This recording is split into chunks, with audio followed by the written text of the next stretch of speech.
Bonjour, vous êtes Ekperdieu pour l'Expert Game Art. Aujourd'hui, nous allons parler de Merve, un jeu de Fabio Lopiano, édité chez Osprey Games, pour la VO, parce que pour la VF, ce sera chez Atalia, plus ou moins au printemps 2021. Et on va ici partir sur la route de la soie. Merve était une grande cité millénaire qui a eu un grand développement pendant toute une série d'années. Jusqu'à 1 million de personnes habitaient Merve. Ceci est dû en partie par son positionnement sur la route de la soie, mais pas que. Et en tout cas, son développement l'a fait grandir jusqu'à ce que les Mongols l'attaquent de toutes parts et finissent par la réduire pratiquement en cendres, vu qu'on est passé de 1 million d'habitants à près de 300 000 en quelques attaques. Au XIIIe siècle, la ville commence à être détruite et va aller vers un grand déclin jusqu'à des ruines aujourd'hui. Il n'en reste pour ainsi dire plus rien. Elle a été abandonnée au début du XXe siècle. On va donc jouer à cette époque où Merve était encore florissante. On va faire du commerce et on va surtout la protéger de l'attaque des Mongols qui va se faire à la fin du deuxième et du troisième tour. On va donc jouer ici sur 3 manches. Dans chaque manche, on va jouer 4 fois, donc 12 coups pour l'ensemble de la partie. Chaque fin de manche est associée à un décompte et éventuellement une attaque des Mongols, et puis il y a un décompte final. Chaque joueur va faire toutes ses actions, puis le suivant, et puis après on va redéfinir un ordre du tour, et ainsi on va tourner sur l'ensemble du jeu. Au niveau du plateau global, on retrouve toutes des zones de construction ici, avec un marché intérieur, et on va construire ainsi, placer des petites maisons sur les 15 qui se trouvent ici au fur et à mesure du jeu. Et on va ainsi se développer et profiter chacun l'un de l'autre. Alors autour du plateau, on a toute une série de zones que sont le palais, la zone du marché extérieur, la zone des caravanes, une zone pour la mosquée, une zone pour les murs, une bibliothèque qui se trouve ici, une piste d'influence et une piste ici de faveur du roi. Les 3 tours sont symbolisés par ici, des points de victoire tout autour. À chaque fois que ça va être votre tour de jeu, la première chose que vous allez faire, c'est faire déplacer votre personnage dans l'ordre du tour sur une des 15 qui sont ici. On va tourner tout autour de la zone et à chaque fois qu'on va s'arrêter quelque part, on va activer une des 15 qui se trouve sur la colonne ou sur la ligne sur laquelle on va se retrouver. Donc, tous les joueurs vont pouvoir avancer au fur et à mesure, faire leurs actions, passer devant ou pas passer devant. On va redéfinir un ordre du tour, on va refaire un nouveau tour par ici, on va redéfinir un ordre du tour, on va refaire un tour, on va redéfinir un ordre du tour, on va refaire un tour. Et quand on revient ici, on a fini la première manche, on passe à la manche suivante et on fait toutes les actions de fin de manche qui sont associées. Des actions de fin de manche, on retrouve juste un scoring à la fin de la première manche et puis ensuite, en plus d'un scoring, une attaque des Mongols sur les 2 autres manches. Donc ma première action, ça va être de prendre mon personnage et de choisir une ligne sur laquelle je vais me placer. Quand je me place sur une ligne, je vais donc avoir l'occasion d'activer une des tuiles qui se trouve ici. Si j'ai envie d'activer cette tuile-ci, je regarde, est-ce qu'il y a déjà un bâtiment dessus? Il n'y en a pas. Il n'y en a pas. Je place un bâtiment qui m'appartient. Cette tuile-ci sera pour l'instant une tuile à moi et je vais donc en profiter à ce niveau-là. Mais les tuiles ne seront pas nécessairement qu'à vous. Elles pourront être activées par d'autres joueurs. Je place ma petite maison. Je vais recevoir alors des ressources pour la tuile sur laquelle je suis. Il y a 4 couleurs de ressources plus les blancs qui sont un joker. Et donc ici, je recevrai une ressource orange. Au fil du jeu, je vais avoir de plus en plus de maisons qui vont être placées.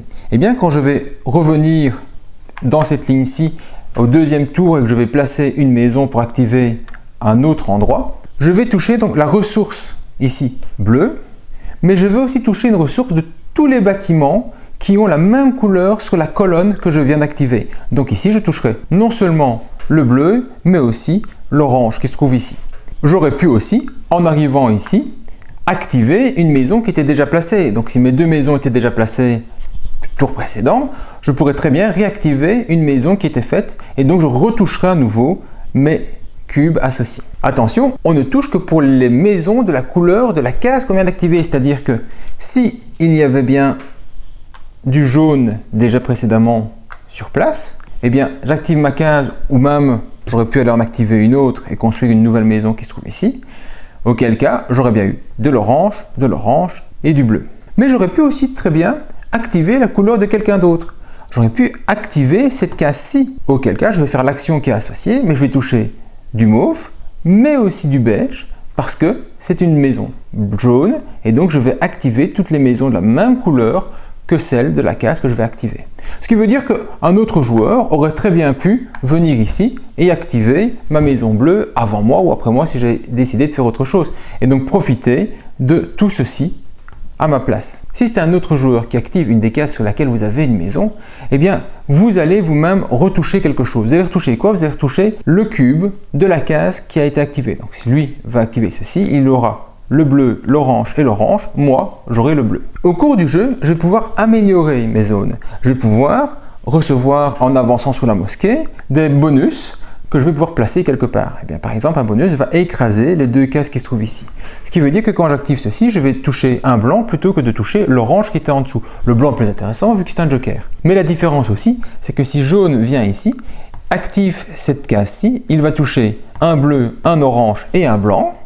Mais moi, je vais toucher un bleu plus toutes les cases qui ont des bonus dessus fixes. C'est-à-dire que je vais toucher non seulement le bleu, mais aussi le blanc. Il y a un autre type d'upgrade qui est le petit plus, comme ici. Eh bien, ça se place comme ça. À nouveau, le jaune vient, active cette case-là. Il va donc toucher le bleu, l'orange, le bleu, le blanc. Moi, je toucherai le bleu et le blanc. Je ne touche jamais ce que produit de base le bâtiment, sauf si c'est le bâtiment activé. Donc, je ne touche ce cube-ci que si c'est le bâtiment activé par le jaune. Par contre, je vais toucher dans la ligne tous les bonus en tant que propriétaire de la colonne ou de la ligne qui a été activée. Donc, on choisit une case. S'il n'y a rien, on place une maison. On reçoit toutes les ressources de la ligne ou de la colonne activée qui possède une maison de la même couleur que la maison sur la case qui vient d'être activée. Et si c'est un autre joueur, cet autre joueur reçoit la ressource qui se trouve sur la case activée ainsi que toutes les ressources bonus des autres cases qui lui appartiennent de cette colonne ou de cette ligne. Si je décide d'activer la zone centrale du jeu, donc que ce soit la colonne ou la ligne ici quand je me déplace, eh bien, je vais pouvoir utiliser le marché qui se trouve tout au milieu. Donc si je me mets ici, je choisis une des cases d'action, par exemple celle-ci, je vais pouvoir faire cette action ici, je vais recevoir une ressource et avant ou après faire mon action, je vais pouvoir faire ceci. Là, c'est quoi? Eh bien, c'est une sorte de petit bonus immédiat. Je vais pouvoir alors chercher un des 4 bonus qui se trouve ici. La tuile est recto verso, ce qui veut dire que je peux jouer avec d'autres options d'une partie à l'autre. Et je vais au choix. Récupérer tous les chameaux qui se trouveraient ici. Bon, pour l'instant, il n'y en a aucun. Mais imaginez que dans le jeu, j'en ai 2. Voilà.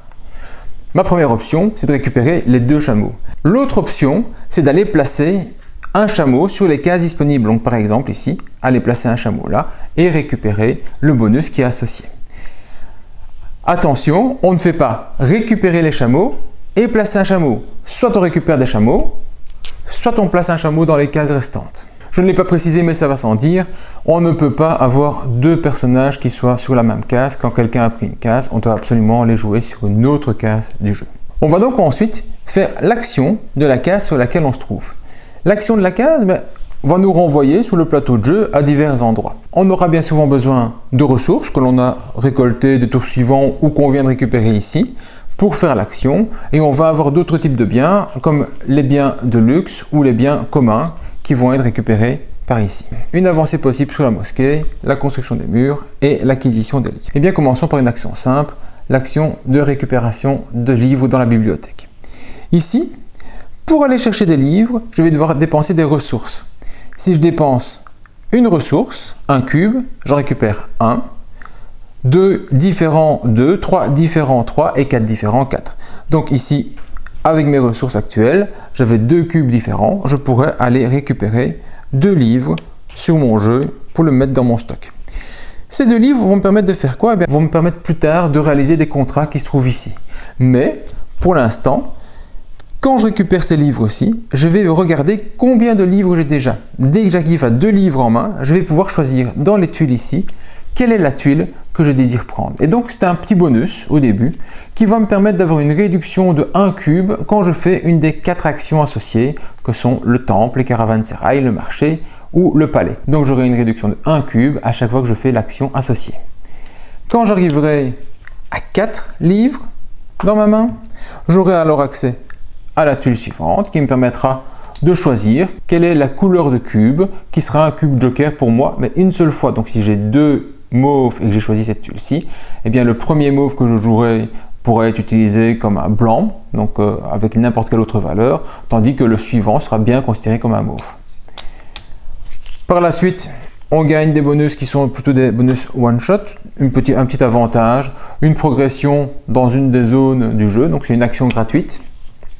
Et quand j'arriverai à 8 livres, j'aurai un nouvel avantage one-shot, un bonus au niveau du jeu sous des symboles que vous ne connaissez pas encore, mais qu'on va expliquer dans un instant.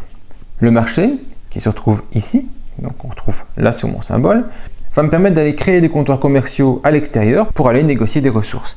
Très simplement, quand je joue marché, je vais pouvoir placer un comptoir commercial sur une des villes qui entourent Merv. Donc au début, Ravi, Nishapur, Balkh ou Samarkand. Je choisis par exemple Samarkand. S'il y a un chameau, il est pour moi et je place mon comptoir.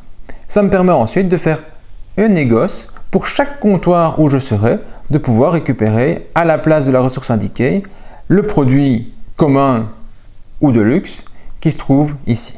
Donc en dépensant ici une orange, je recevrai un orange. Alors je peux très bien prendre un autre symbole que le dessin qui est associé ici. C'est pas très grave si jamais vous n'avez plus de stock, parce que l'intérêt c'est la couleur, c'est le fait que ce soit un bien commun ou un bien rare, les bleus ou les bruns. Donc je prendrai mon orange que je mettrai ici dans mon stock. Si jamais j'étais déjà ici, que je refais l'action, eh bien je peux aller me mettre sur une autre ville qui entoure Merv, mais je peux aussi très bien aller plus loin, qui serait la ville la plus proche de mon premier comptoir. Donc je peux aller ici, là-bas, là-bas, ou je peux aller ici. Quand je vais là-bas, j'écrase un symbole, c'est le symbole de la faveur. Ça me permettrait d'avancer mon marqueur de 1 sur l'espace des faveurs.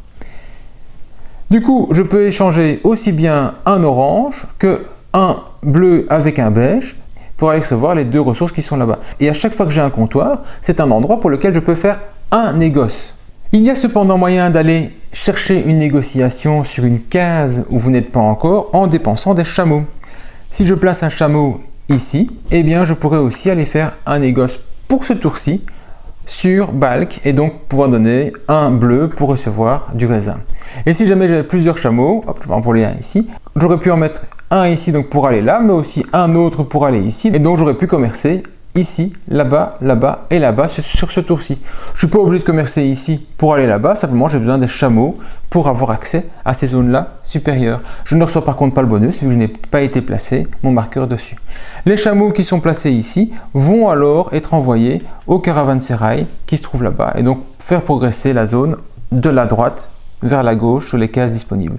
Et si jamais il n'y avait plus de place ici ou plus de cartes, eh bien ils iraient au milieu en partant d'en haut à gauche et en tournant ici tout autour dans le sens des aiguilles d'une montre. Si un autre joueur décide de faire marcher, il est tout à fait autorisé de retourner à un endroit où un joueur est déjà, sans aucun souci. Simplement, il n'a pas le bonus qui se trouve en dessous vu qu'il n'y a plus rien à récupérer pour lui, que ce soit ici ou que ce soit là-bas. La valeur a déjà été écrasée une fois. Mais par contre, le négoce est toujours possible. Après le marché, vous avez le caravansérail qui se trouve ici.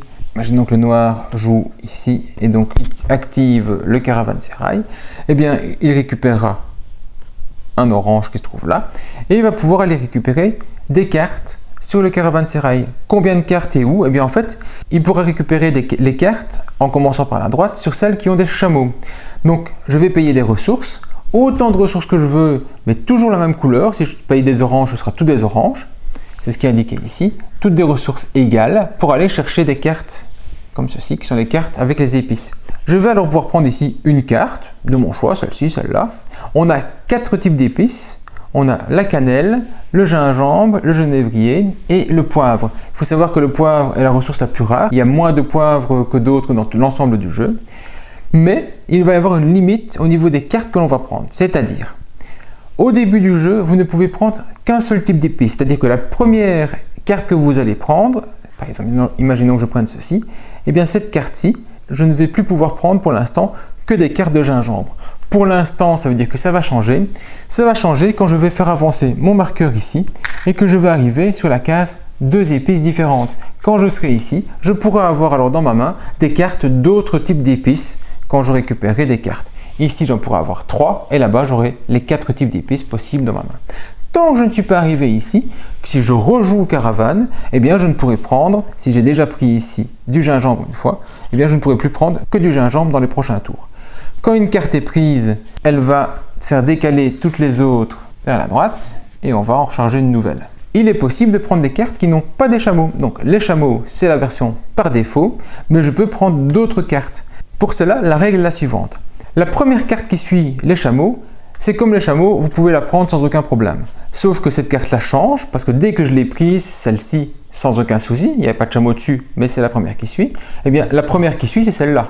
Donc je pourrais aussi la prendre ici, si mon marqueur était au moins arrivé à 2 au niveau des épices.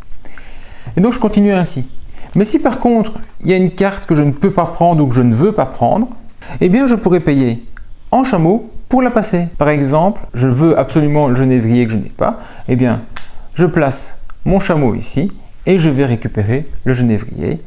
Celui-là va rester là, il sera donc disponible pour les suivants et on va continuer à passer. Et puis si celle-là je ne la veux pas, je remets un chameau, je prends la suivante pour acheter par exemple le poivre. Donc vous allez payer X ressources, toujours la même, vous prenez toutes les cartes avec des chameaux pour peu que vous puissiez prendre des épices différents selon votre avancée dans l'influence. Vous pouvez prendre la première carte qui suit les chameaux, c'est comme s'il y en avait une, et si vous voulez passer des cartes, alors vous devez mettre vous-même des chameaux dessus pour aller plus loin. Les cartes que vous allez récupérer vont avoir un intérêt de fin de jeu. Selon le nombre de cartes différentes que vous allez avoir, vous allez toucher des points de victoire. Donc chaque série de 4 cartes différentes, j'aurai 10 points de victoire. Pour toutes les cartes qui sont uniques dans une série, j'aurai 1 point de victoire. Donc, il y a un dernier intérêt, c'est l'intérêt d'avoir des doublons dans votre main. C'est-à-dire que quand je prends ces deux-ci, eh bien, quand j'ai les 2 cartes ainsi, il est indiqué si par 2 cartes comme ceci, vous avez le bonus associé. Ici, ce sera de placer un soldat dans le jeu. On verra les soldats plus tard. J'aurai un bonus d'un cube blanc pour 2 cannelles. J'aurai le bonus d'une tuile bonus blanche pour 2 poivres. Et j'aurai un bonus d'une avancée dans le prestige pour 2 genévriers. Alors attention, ce n'est pas par carte que je prends à l'instant, mais c'est bien par carte que j'ai dans ma main au moment où j'ai fini de faire les achats. Donc si je ne prenais ici qu'une carte et que j'ai déjà une carte comme ceci en stock, ça en fait bien 2 à la fin du tour. Ça me fait une paire, je reçois le bonus de la paire. Donc je ne suis pas obligé de prendre les 2 cartes ici directement pour avoir un bonus. Je regarde bien dans mon stock, tout ce qui devient une paire, on les met ensemble et je reçois le bonus immédiatement que je place dans le jeu. La mosquée. Quand je fais la mosquée, qui se trouve ici, je vais donc choisir une des zones ici, une des lignes sur laquelle je vais lancer mon disque. Mon disque qui a un marqueur d'avancement jusque là. Un seul disque par joueur, donc je ne vais pas pouvoir commencer sur plusieurs lignes. Quand je me place, je vais payer la ressource qui se trouve pour avancer sur la zone suivante. Donc je suis à l'extérieur, là-bas ce serait un cube beige pour avancer, pour arriver ici. Une fois que je suis là, j'ai choisi ma ligne et donc je vais avancer et à chaque niveau, je vais toucher quelque chose. Ici, je reçois évidemment un chameau quand je pars, mais rien n'empêche un autre joueur de commencer la même ligne que moi parce qu'il a simplement le même cube ici et qu'il n'a pas envie d'aller chercher autre chose. Donc je pars ainsi, je vais avancer, j'avance d'autant de cases que je peux payer. Je ne suis pas obligé chaque fois que je fais mosquée d'avancer d'une seule case, donc je peux directement payer un beige, un mauve, un bleu, un orange et boum boum boum, j'arrive ici et je reçois tous les bonus du chemin. Le chameau, une tuile ici que je vais pouvoir placer sur une des maisons qui m'appartient pour en changer sa valeur et je vais pouvoir continuer une avancée dans le prestige. Quand j'arrive dans le prestige et que je vois une petite flamme ainsi, je marque automatiquement le point de victoire. Il faut savoir qu'au niveau du prestige, on va avancer et qu'après on va reculer. À chaque fois que je passe dessus en avançant, je touche le point de victoire associé. Et ici, ce fameux petit bonus que j'aurais pu avoir, comme par exemple ici, et le placer. Je choisis la couleur que je veux. Il y a les 4 couleurs de base qui se trouvent ici. Puis plus tard, je vais avancer ici en payant 2 cubes. Je vais choisir une des tuiles qui se trouve ici, qui va me permettre d'avoir des bonus de points de victoire à la fin de chaque manche, selon le nombre de bâtiments que je possède sur la case que j'ai choisie. Donc on va pouvoir avoir des points de victoire selon le nombre de bâtiments que l'on a sur le marché, les murs, les caravanes ou la bibliothèque. 1 par joueur possible. Ici, je récupère un soldat. Là, je fais une action palais qui se trouve ici gratuitement et je touche un point de victoire. J'avance ici et je touche 2 points de victoire. Je fais une action mur qui se trouve là-bas gratuitement et 3 points de victoire. Et enfin, je gagne 4 points de victoire et à la fin de chaque manche, je toucherai 4 points de victoire par bâtiment que j'ai sur des tuiles mosquées. Une fois que vous êtes arrivé au bout, vous ne jouez plus mosquée, c'est terminé. Donc n'oubliez pas, vous pouvez payer plusieurs fois pour avancer. L'action mur que je pourrais très bien avoir ici par exemple avec le rouge, eh va me permettre d'aller acheter un des murs pour protéger ma ville. Alors il y a deux types de murs, il y a les murs simples qui sont ici et puis les entrées de ville qui se trouvent là-bas. Les entrées de ville se mettent uniquement sur les 4 emplacements centraux, tandis que les autres vont se mettre où vous voulez tout autour. Le coût change pour les murs standards, c'est-à-dire que ici vous allez payer 1 et puis ça va être 2. Donc les premiers qui vont y aller vont aller chercher les trucs les plus intéressants au niveau de 1 plutôt que les 2. Comme quand on avance sur la mosquée, on prend autant de murs que l'on sait payer directement. Donc si vous arrivez à faire un mur avec beaucoup de ressources, vous allez pouvoir acheter en une seule fois beaucoup de murs. Ces murs-là vont servir à quoi? Ils vont servir à me protéger des attaques des Mongols. Alors il faut savoir que les Mongols, quand ils attaquent 2 cases au niveau de la progression dans la ville. Ce qui veut dire que toutes les cases, sauf les cases centrales, sont attaquables de partout. Ben oui, parce qu'ici, cette case-ci, elle est attaquable par ici, ça n'est qu'à 1, elle est attaquable par là, ce n'est qu'à 2. Par contre, celle-ci, on ne peut l'attaquer que par le centre, vu qu'ici, elle est à 3, elle est à 3, et donc on aura une seule zone d'attaque pour ces zones-ci. C'est pour ça que leur protection est un petit peu plus chère pour les placer. Donc je vais acheter des murs pour protéger mes bâtiments des attaques mongoles. Mais pas que. Parce que quand je vais acheter, imaginons, hop, avec mes 2 oranges, je pourrais aller payer ceci et encore un là-bas. Hop, je paye tout ça. Je vais pouvoir les placer où je veux. Je les place par exemple ici et là-bas et je suis tout content. J'ai réussi à protéger ma maison bleue parce qu'elle sera protégée des 2 zones d'attaque. La jaune est toujours attaquable sur un flanc. Je pourrai aller entamer la protection de ma nouvelle zone bleue ici, mais les 2 maisons sont toujours attaquables sur le côté. Je vais surtout aussi gagner des points d'influence. Ces points d'influence, je vous rappelle, qui vont me permettre, entre autres, de pouvoir acheter plus d'épices à chaque fois que je vais avancer ici, et ici des points de victoire. Qu'est-ce que je gagne? Eh bien, quand je protège une maison de ma couleur, je gagne une influence. Quand je protège une maison de la couleur d'un autre joueur, je gagne 2 influences. Donc ici, j'en gagne 2 et 1, 3. Là-bas, j'en gagne 1 et là-bas, j'en gagne 2. 3, 4, 5, 6. En une seule fois, je peux donc monter de 6 cases. 2, 4, 6. Donc très intéressant, surtout pour le premier joueur qui va y aller, parce qu'il va pouvoir glaner à moindre coût des points d'influence et en plus commencer à se protéger des attaques mongoles. C'est indiqué ici. Quand je place un mur qui protège moi, je gagne 1 point d'influence. Quand je place un mur qui protège quelqu'un d'autre, j'en gagne 2. Si jamais j'arrive ici au-dessus, je gagne les points de victoire quand j'y arrive. Et quand je vais plus loin, c'est indiqué là, j'avance ici. Quand j'arrive ici au bout, c'est indiqué là, j'avance là-bas. Donc les 2 pistes sont connectées. Si vous terminez une piste, vous continuez d'avancer dans l'autre. Il reste un type d'action, c'est le palais. Ça va me permettre d'aller placer quelqu'un qui va me rapporter des points de victoire parce qu'il va parler en mon nom auprès du sultan et je vais choisir dans quelle zone je veux scorer des points de victoire. Le premier homme que je vais envoyer au palais, eh bien je vais payer une ressource de la couleur de la zone sur laquelle je veux aller. Si je paye un orange, eh bien je vais me placer ici. Quand je me place le premier, je vais toucher le bonus, c'est-à-dire une avancée dans le prestige. Donc le premier qui se place récupère le bonus et il n'y a que 3 places pour chacun. Quand je vais placer un deuxième de mes bonhommes dans le même tour, dans un autre tour, même principe, si je peux payer, je peux faire l'action autant de fois que je le veux. Si je veux placer un autre bonhomme, je vais payer 2 cubes. Que je le place au même endroit, 2 oranges, ou que je le place sur un autre endroit, 2 beiges, je vais payer 2. Le troisième bonhomme, ce sera 3, le quatrième, ce sera 4 et on continue ainsi. D'où l'intérêt d'aller faire le palais quand on a déjà placé 2 ou 3 émissaires auprès du sultan, parce que le suivant est gratuit.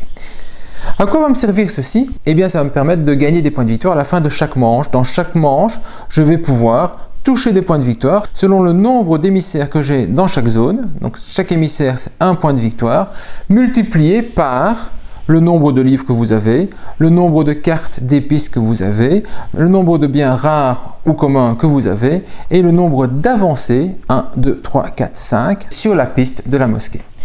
Donc, chaque bonhomme vaut 1 point de victoire sur un type spécifique. Il y a un petit coup, on y reviendra quand on fera le scoring. Mais je ne suis pas obligé de faire absolument l'action de la tuile que j'ai choisie. J'ai 2 autres options. C'est soit j'avance de 1 dans le prestige, soit je place un soldat qui va protéger le bâtiment d'une case face à l'invasion mongole. Je les place sur une zone où on voit encore ce symbole de soldat.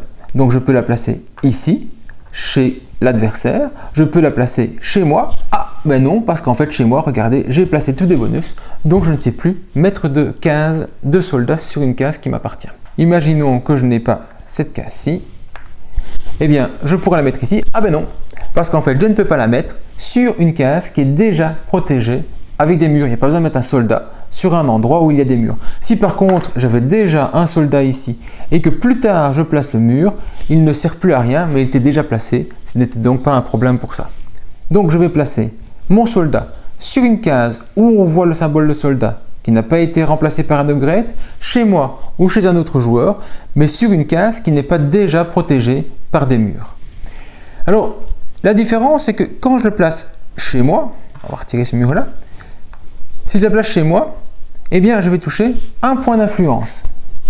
Si je le place chez un autre joueur, je vais toucher 2 points d'influence. Donc, c'est une manière d'avancer au niveau de l'influence par coup de petits soldats qui vont me permettre d'avoir des petits bonus parce qu'en fait, on sait bien que celui-là, il va bientôt être protégé, parce qu'on sait bien que le joueur a un intérêt à le faire rapidement pour remplacer d'autres, qu'importe, ou pour simplement parce que c'est pas très grave d'aller protéger quelqu'un d'autre. Peut-être que toutes ces maisons sont déjà protégées ou qu'on ne sait rien y mettre et qu'on a envie d'aller chercher ces bonus-là.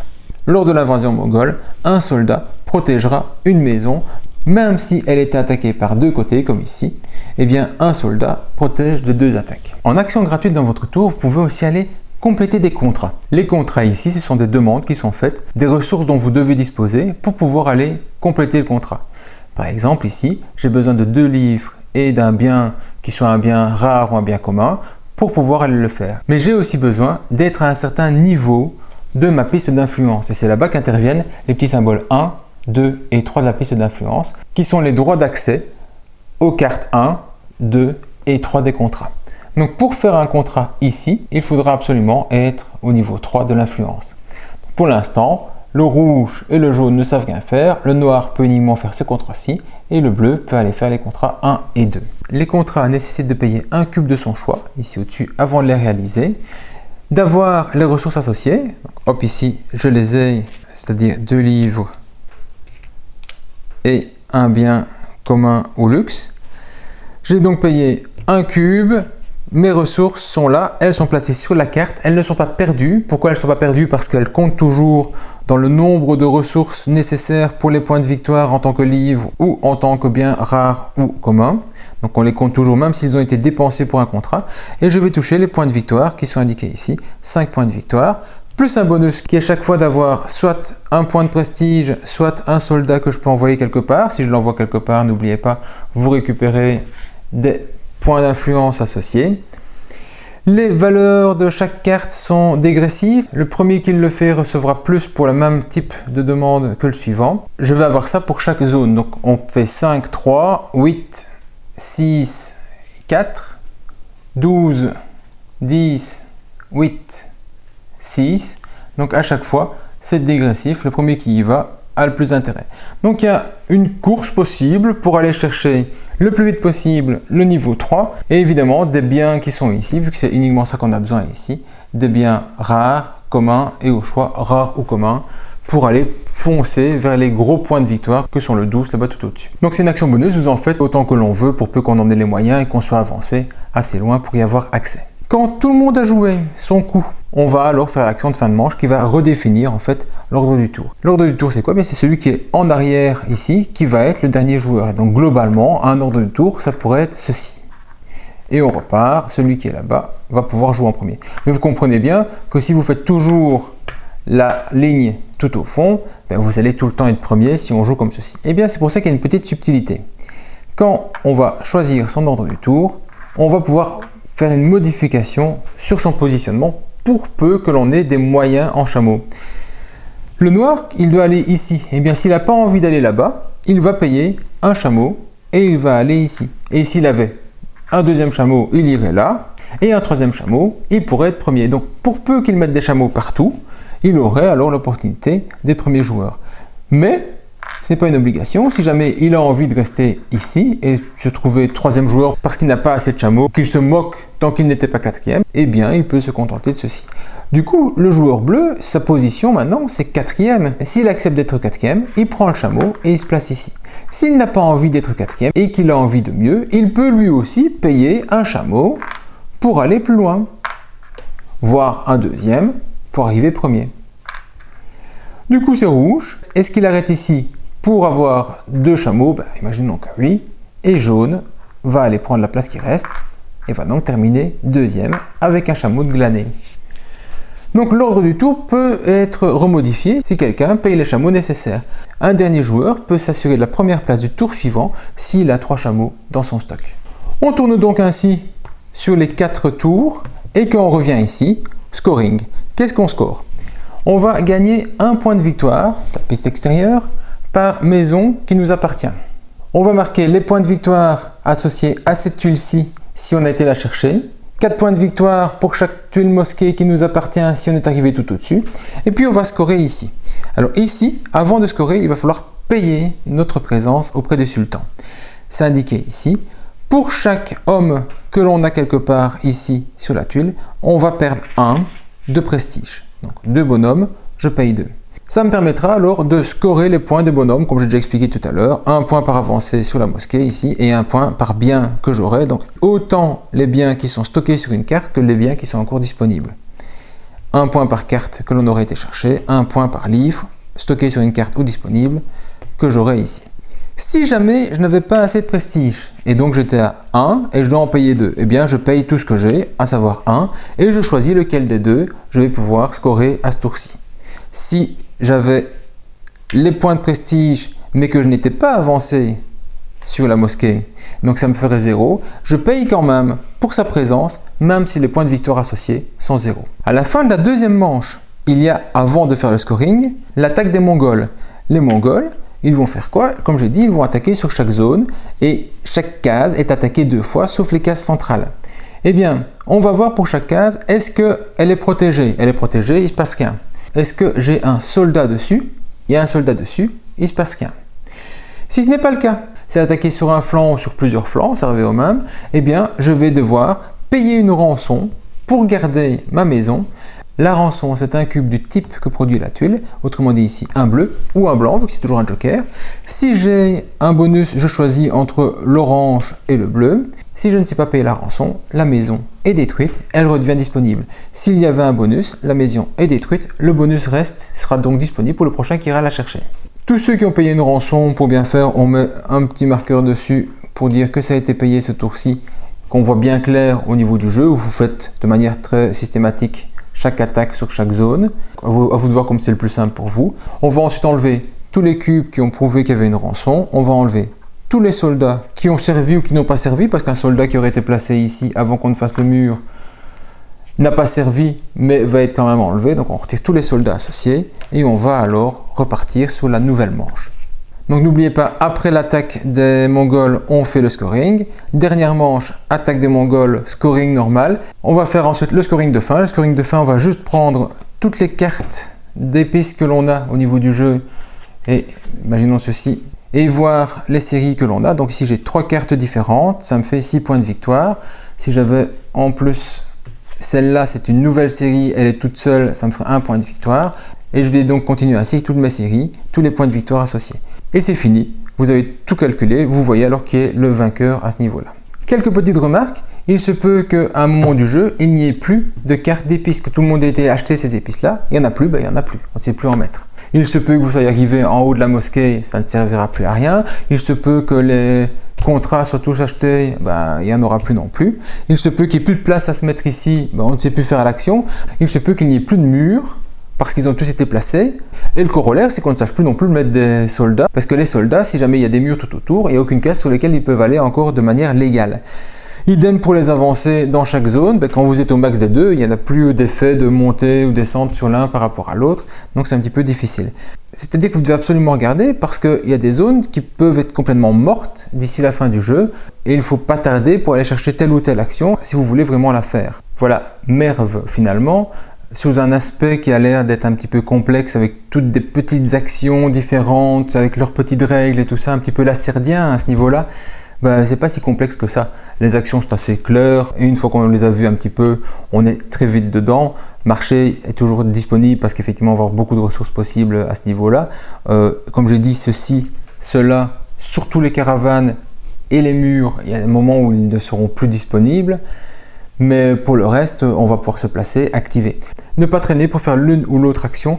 Faire les murs, c'est vraiment important et je pense qu'au niveau du 4e ou du 5e coup, donc on a fait un tour, c'est là-bas qu'ils vont commencer à tomber parce qu'on a mis un petit peu des maisons partout. Il y a moyen de scorer potentiellement beaucoup de points de victoire si on a plusieurs maisons qui peuvent être activées, surtout chez les autres joueurs, en une seule fois.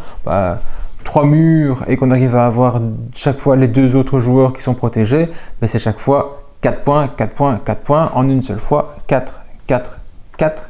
Vous êtes déjà à tous les épices avec 3 murs s'ils savent bien être positionnés et vous avez déjà accès à la plus grande valeur au niveau des contrats. Donc ça peut être très très rapide. Ici, globalement, le premier joueur devrait plus ou moins faire des murs parce qu'ils ne sont pas très chers au départ. Et puis après, on va mettre les murs centraux, effectivement. Avec un seul, vous protège de 2 personnes. Mais voilà, les pistes de points de victoire sont vraiment directement à la mosquée. Le palais est toujours associé à autre chose. Donc on a palais livre, on a palais et caravane, on a palais et marché, on a palais et mosquée. Donc il y a moyen de faire un package ici. Tandis que les murs vont être vraiment utiles pour ceux qui vont jouer les contrats et vont jouer les caravanes d'épices parce que eux, ils en ont besoin d'avancer absolument ici pour aller faire leurs actions. Voilà, on va attendre la version francophone au printemps chez Atalia. Sinon, il y a moyen de jouer facilement avec la version anglaise parce que comme vous le voyez, il n'y a rien d'écrit au niveau des cartes. Tout est indiqué ici, juste les règles de base, mais vous avez la vidéo règles maintenant, ce sera plus facile pour vous. Je rajouterai enfin qu'une version solo existe, vous permettant alors d'y jouer tout seul en ces temps de confinement. Voilà, j'espère que cette vidéo vous a plu. Si c'est le cas, n'oubliez pas un petit pouce bleu, vous abonner. Pour le reste, vous savez tout. Maintenant, c'est à vous de jouer. Bon jeu!